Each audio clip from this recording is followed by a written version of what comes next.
Hi, I'm Zibby Owens, and you're listening to the award-winning podcast, Moms Don't Have Time to Read Books. If you like this podcast, you will love my new anthology called Moms Don't Have Time to Have Kids. Check it out, and you'll hear from 49 authors about all sorts of things moms don't have time to do. All the authors have been on this podcast. Also, check out my TikTok @with Zibby and Tracy, my other podcast, Sex Talk with Zibby and Tracy.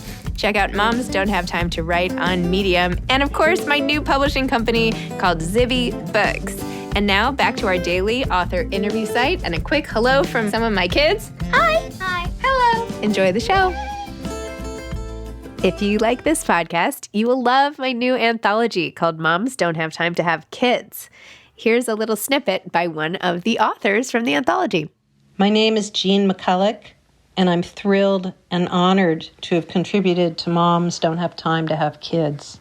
My essay is called Snow in the Night Sky. And what I really don't have time for these days is to visit all my friends and relatives dotted throughout the country who I haven't seen since the lockdown. So there's a goal for the coming year.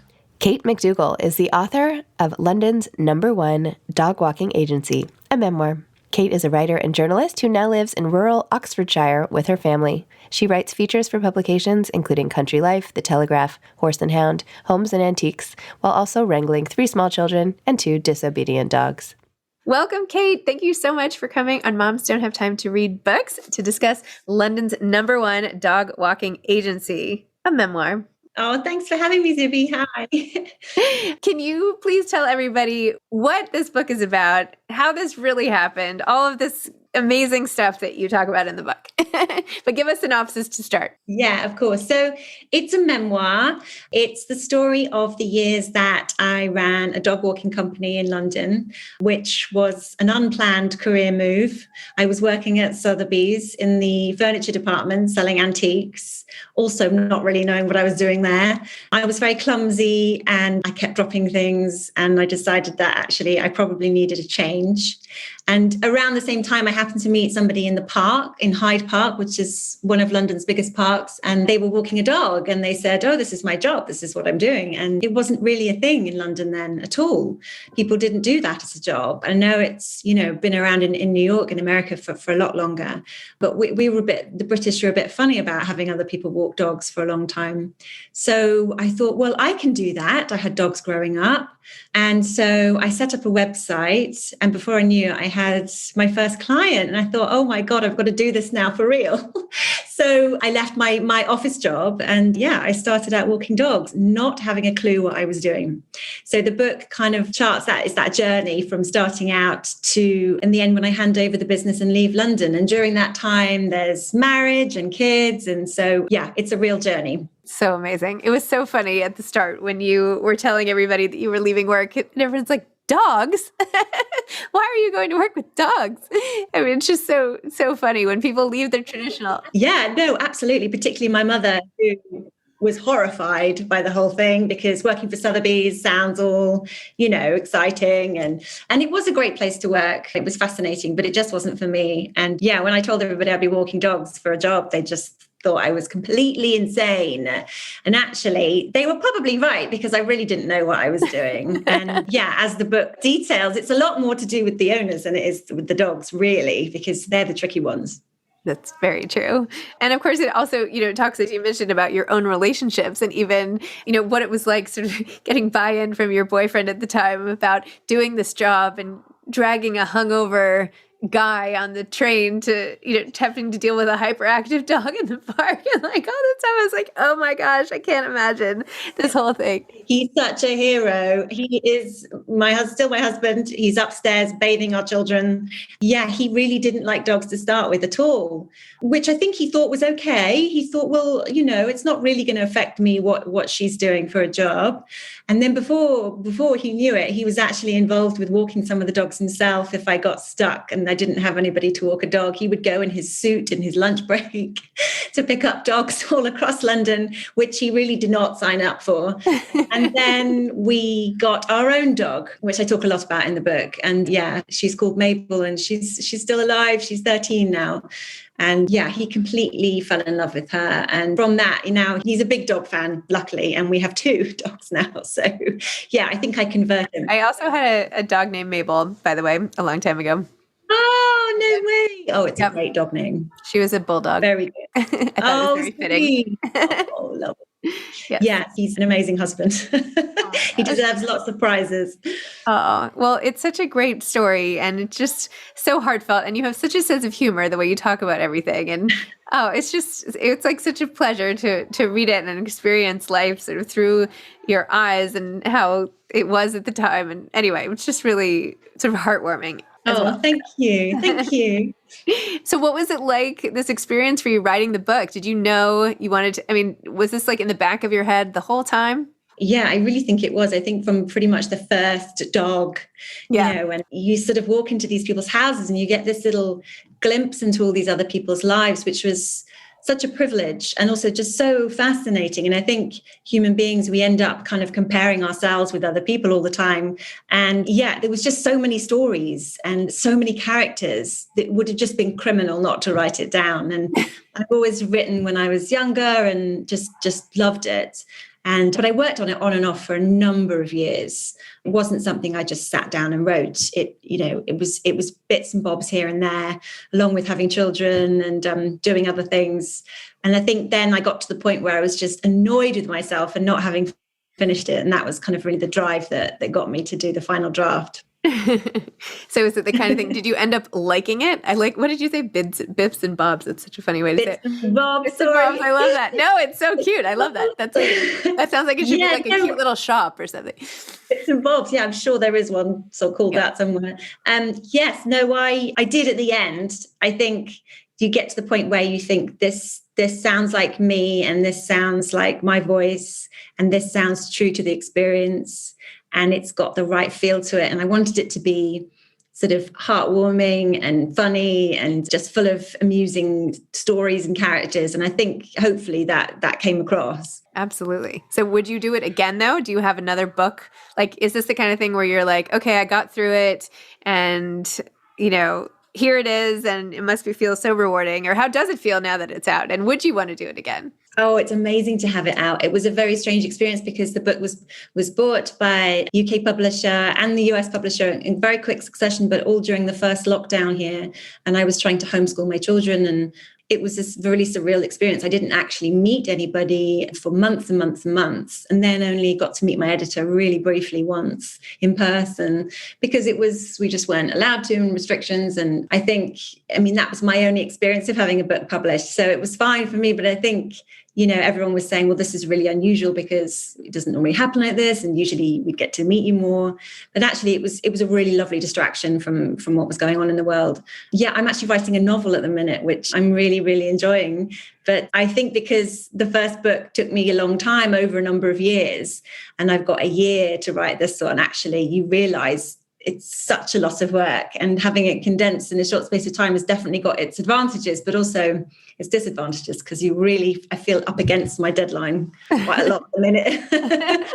And what's your novel about? It's very British. It sets in the countryside near here where I live. It's about 2 sisters and their slightly eccentric relatives. So yeah, I'm absolutely loving doing it. It's just such a joy. I never thought I'd write a novel. So when they bought the first book, the publishers, Bonnier in the UK, said, would you like to write a fiction one too? And I just jumped at the chance, and it's just such an honor and a privilege. And yeah, I'm absolutely loving it, doing it. That's amazing. So what are some, for people who have not read the book, what are some things you learned about dog owners relative to their dogs that maybe you didn't know before you experienced this yourself? Well, I'd say, if I was being kind and generous, I'd say most dog owners are normal and lovely and very sane. I think it's the small minority that are possibly slightly more eccentric, very devoted. And sometimes that behavior that sort of intense love for their dogs can sort of come out in unusual ways sometimes. So very strange requests with diet, very strange requests with how to put their dogs to bed. So bedtime stories and tucking them into the bed, and all sorts of requests for different types of massage and dogs that can only walk on one side of the road. And I think this is probably quite niche behavior, but it's those clients that you remember, obviously, and those are the ones people want to read about. But I think we all know how much dogs mean to us and what a big part of the family they are. So I think we can forgive some of the behaviors. Yeah, we're such massive dog lovers, aren't we? I mean, they are absolutely everything to us. And particularly in the last year, I think they've become even more key members of our family. I can't go anywhere without my dog. She's like my, I touch my purse and she like jumps up, Oh, so sweet. I know. It's so, I don't know if you can even see her. She's in the couch over there. She's a black blended lab. in, yeah, camouflaged. Yes, but she's like always nearby. I can't like go anywhere without her. But I think it's also funny with your then boyfriend, now husband, that sometimes you aren't a dog lover until you fall in love with your dog, similar to people who aren't like kid people, or they don't love babies or whatever, and then they have a child, and then all of a sudden that's all they're talking about, and they're like, oh, now we get it. So sometimes it's that falling in love feeling of something before you can extrapolate it a little bit more. Yeah, and he really resisted. I mean, he was really like, this is your dog. I'm not having anything to do with it. And yeah, you could see him kind of softening. You could see the way she was like melting his heart very slowly. Yeah, and it was just really, really lovely to see. And yeah, we've got 2 now, and he still jokes every now and then. They're like, oh, they're your dogs. But actually, he's completely smitten with both of them. And yeah, bless him. Quite a transformation. So you're a mom of 3 and have 2 dogs. And now you're writing a novel and promoting the memoir and all this stuff. So do you find time to read? And if so, what do you like to read? Yeah, reading is a really, really key part of my writing, I think. If ever I'm lost with the writing, I always go back to pick up a favorite book or a new book, and it immediately sort of sparks that creativity again for me. I always have about 3 or 4 books on the go, which is probably a bit crazy, and also listen to audiobooks as well a lot. I find audiobooks can be brilliant just to kind of fill in gaps if you're out walking the dogs or doing the washing up or, doing something with it, folding laundry, just to fill those gaps. I like to have it kind of coming at me all the time. I'm quite a diverse reader, although I do fall back into my favorite writers a lot. Quite a few American writers, actually. Anne Patchett, David Sedaris, Nora Ephron, all really, really big fans of those. And British writers as well. There's a lovely comic British writer called Nina Zibby, who I absolutely love her books. Jilly Cooper, who's one of my all-time literary heroes, who's very British English. She wrote things like Riders, and do you know any of those? But she's in her 80s now, but she's hugely prolific. She was a journalist as well. And things like P.G. Wodehouse, like old school classic British comedy. That's what I really fall back to if I'm struggling with my own work, which I think probably has a similar sort of tone to. But yeah, I'm probably having a bit of a renaissance with my reading. I go through sort of phases, but now that I'm writing more, it's just crucial to me that I read all the time. And yeah, it never fails to inspire me. I've recently got into Katherine Heine, who I absolutely love as well, another brilliant American writer. Yeah, so I have Early Morning Riser is like on my to read list. Oh, it's great. I know, I have to. My business partner like loves it as one of her favorites, and I'm like, I have to read this book. So yes. I actually preferred her Standard Deviation. Oh, okay. Yeah, but they're both just brilliant. She's got such a brilliant voice. And yeah, so yeah, we just have more bookshelves built in our house to go and see all the books that we've got. They're just everywhere around the house. And yeah, I really hope it's something that my kids want to be as interested in books as I am, because it's just such a joy to read. I was actually losing hope with my kids, to be honest with you. But now the school is like mandating a 20-minute reading period every day at home. And cool. I somehow was not able to implement this with my older kids, but now, I don't know, these guys listen. So we have this new, 2-week-old everyday habit where all of us sit and read in quiet for 20 minutes, like before TV at night. And it is like the highlight of my day. And they are old, my little guys are old enough now that they can read all by themselves in chapter books and whatever. And I'm like, this is so great. Not only is it actually finally quiet in my house, but we're all like immersed. And the best was the other day when my daughter was like, I was like, okay, like the timer went off, you can stop reading. And she's like, oh, no, I have to get to the end of like what I'm doing, whatever. This is amazing. And then at one point she was like, we started chatting and she was like, she's like, shh, I'm trying to focus on my reading. And I was like, oh, you are you? You know, all I try to do all day is read. And like, you interrupt me 100 times a day. Anyway, it's been really fun to see that. So lovely to hear. I think it usually takes, it's like one book that like opens the door to the reading. My little boy who's 7, he's just passionate about reading now. And it was one book. It was the Treehouse series. I don't know. Yeah. Absolutely, like literally read all of them in about a week, and now like tears through books, and I can't kind of quite keep up with him with it. But yeah, I'm with my daughter, it was Harry Potter. So yeah, I think they just have to get that one thing that really sort of sets them off, and then hopefully they'll stay big readers forever. Yeah, we're in some sort of Dragon Master situation over here. Okay. I don't know. I know. And now, of course, they're like, well, have you interviewed this author? And I'm like, well, no, I haven't. You know, and they're like, well, could you just do that now, please? I'm like, okay, I'll try. It sounds so adorable. Anyway, so what advice would you have to aspiring authors? Gosh, well, going back to the reading thing, I think reading is so vital. I was told by an editor who didn't work on my book, but who I knew sort of through friends, that it's the writers that just would work the hardest that get there, which sounds, you know, slightly disheartening in a way, I guess. But actually, I found that working really, really hard was actually helped me deal with the whole process when the book was published. Because I think you do get a bit of imposter syndrome and you do worry that your book's good enough. And I think having that background of just really hard work behind you not only makes the whole process, you know, when it gets published, just so wonderful, but also is your sort of groundwork for the whole experience itself. She said to me, I remember, you know, this is when most people give up. But I think I was on my sort of 3rd draft and I'd had a few rejections and I was sort of about to, you know, bin the whole thing. And she said, this is when most people give up. It's the ones that continue on now that make it. You have to put in those extra hours. And actually, she was completely right. And it wasn't ready. And I had rejections for a good reason. So actually, I think just you've got to work hard. You've got to put the hours in. And then, you know, hopefully you'll get there. You will be the one that doesn't give up and you'll get to the finish line. I love that. I love it. Especially because you've invested so much time already. You might as well. I think there's some like block, like I've done all this, it should be enough.